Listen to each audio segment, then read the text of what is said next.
આમ ફ્રેન્ડ્સ સગલા કેમ છો? આઈ હોપ સગલા મજામાં હશો. ફ્રેન્ડ્સ આજે મેં લાવી છું સેવ ટમાટરની સબ્જી. તો આપણે બનાવીએ કે આ સેવ જે છે રતલામી સેવ આપણે લઈએ છીએ. કોઈ આને સેવ પ્યાઝ કહેવાય છે કે સેવ પ્યાઝ બનાવીએ, રતલામી સેવ બનાવીએ. તો આ જે છે આપણે ગુજરાતના અંદર સેવ ટમાટરની સબ્જી કહેવાય છે.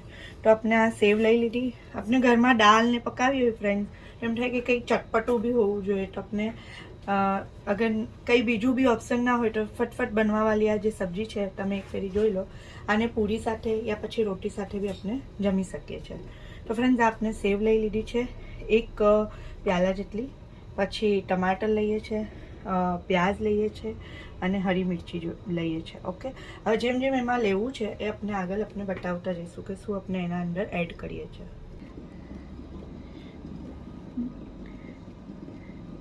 એક મિનિટ. થોડું તેલ લીધું છે, 2 થી 2.5 ચમચ જેટલું તેલ લીધેલું છે અને ગેસ છે એની ફ્લેમ થોડી સ્લો રાખી છે. તો આપણે 2.5 ચમચ જેટલું આપણે આ તેલ લઈ લીધું, ઓઇલ. હવે થાય તેમાં આપણે જીરું એડ કરીશું. તમને આમાં જીરું એડ કરવું છે. હવે તરત જ આપણે પ્યાજ એડ કરી દેવાનું.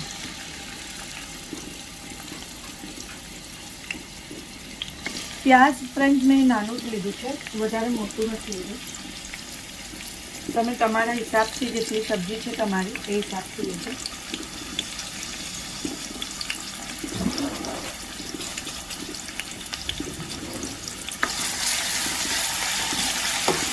તમે જો છો પ્યાજ થાય એટલું જ તેલ છે, વધારે ડૂબતું તેલ એવું નથી.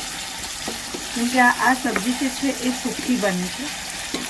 અગર તમારા ઘરે દાલ ચાવલ પલીદું છે કે દાળ છે, કઢી ખીચડી છે, એવું કંઈક બનાવ્યું હોય તો રોટી સાથે તમે આ સૂકી સબ્જી બનાવી શકો છો સેવ ટમાટરની. ફ્રેન્ડ પ્યાજ બી છે ને થોડા બદામી કરવાના છે, એકદમ કાચા નહીં રાખવાના કે મોંમાં આવે. બસ પ્યાજ ખાતા ને આપણે 1.5 ચમચ જેટલું અદરક, લસણ અને હરી મિરચીનું પેસ્ટ નાખી દેવાનું. થોડુંક જ નાખ્યું છે પણ 1.5 ચમચ, વધારે નહીં.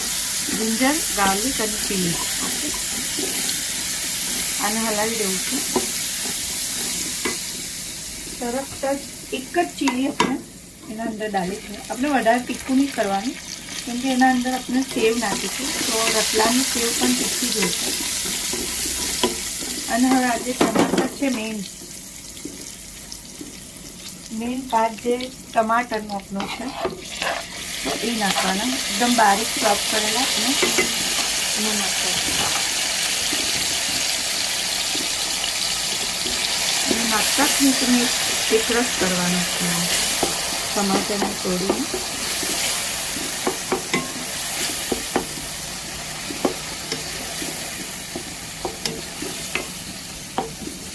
હવે આ સ્ટેજ ઉપર થોડું શું નમક નાખી થોડું અને એને થોડું ઢાંકીને ટમાટરને ગળવા દેવાનું.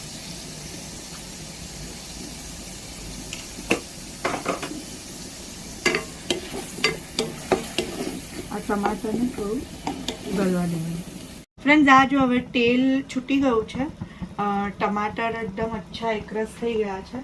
તો હવે તમારી મરજી છે કે હજી આના અંદર તેલ નથી જોતું તો એને રિમૂવ કરી કાઢો ને જોઈએ છે તો પછી રહેવા દો. ઓકે, તો અગર સેકન્ડ ટાઈમ એને ગરમ કરવું છે તો પછી તમે રહેવા દેજો ને એ જ ટાઈમ એટ એ ટાઈમ તમારે લઈને બેઠવું છે જમવા માટે તો તમે તેલ નિકાલ દેજો. તો આપને એના અંદર હલ્દી નાખી થોડીસી. આના અંદર સગલું એકદમ કમ નાખવાનું બિકોઝ કે એના અંદર ઓલરેડી તીખાશ છે. તો આપણે લીધી ચીલી પાવડર, પહેલાં લીધું હલ્દી પાવડર. દેખી રહ્યા છો એકદમ કમ જ નાખી રહી છું, તમારા ટેસ્ટના હિસાબથી લેજો. ને આપણે નમક ઓલરેડી નાખી ચૂક્યા છે અને સેવના અંદર બી નમક છે તો આ થોડુંક જ નાખવું છે એના અંદર. બસ આને હવે હલાવી થોડું ફ્લેમ થોડું જાડા કરીને એને હલાવી દેવું છે. હવે આપણું ફ્રેન્ડ્સ રેડી છે.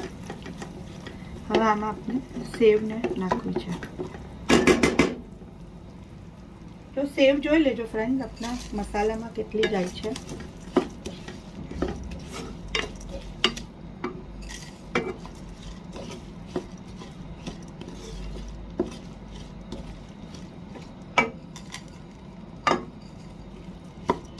તો ફ્રેન્ડ્સ થોડી સેવ બચી છે, આપની એટલી સેવ છે. આને થોડું ખાવામાં 2 મિનિટ લાગશે. સાથે એના અંદર થોડા ટેસ્ટ માટે આ નાખી દઈએ છીએ ધનિયા, કોથમીર નાખી દઈએ છીએ કટ કરીને. અને ફ્રેન્ડ્સ લાસ્ટમાં આપણે આના ઉપર ગ્રીન આપણા પાસે હોય અનિયન તો ગ્રીન અનિયન બી નાખી શકીએ છીએ. મારા પાસે નથી, એ ઓપ્શનલ છે. તો તમારે નાખવું હોય તો આના ઉપર તમે ગ્રીન અનિયન નાખી શકો છો. બસ હવે આને સ્લો આંચ પર 2 મિનિટ કરીને એને બંધ કરી ને પછી તમે ગરમ ગરમ એને સર્વ કરી શકો છો. અને પૂરી સાથે ફ્રેન્ડ, રોટી તો આપણે બનાવતા જ હોય છે. હવે આ વખતે ટ્રાય કરો પૂરી બનાવવાનું. તો બસ આપણે જે રોટીનો આટો લઈએ છીએ એમાં થોડું અજવાઈન ને નમકને નાખી ને તમે ડાયરેક્ટ એને પૂરી બનાવી નાની નાની ને ફ્રાય કરી દો. તેલમાં નથી કરવી તો ઘીમાં ફ્રાય કરી દો ને પૂરી સાથે ગરમ ગરમ સર્વ કરો. બહુ ફાઇન લાગશે, વિશ્વાસ કરો. By friends, ખુદાહાફિઝ. દુઆમાં ખાસ યાદ કરજો. મેં ઝહરા યુનુસ શાકિર ફ્રોમ કુવૈત. ઇન્શાલ્લાહ નેક્સ્ટ વિડીયો પાછી સેન્ડ કરીશ. Bye friends.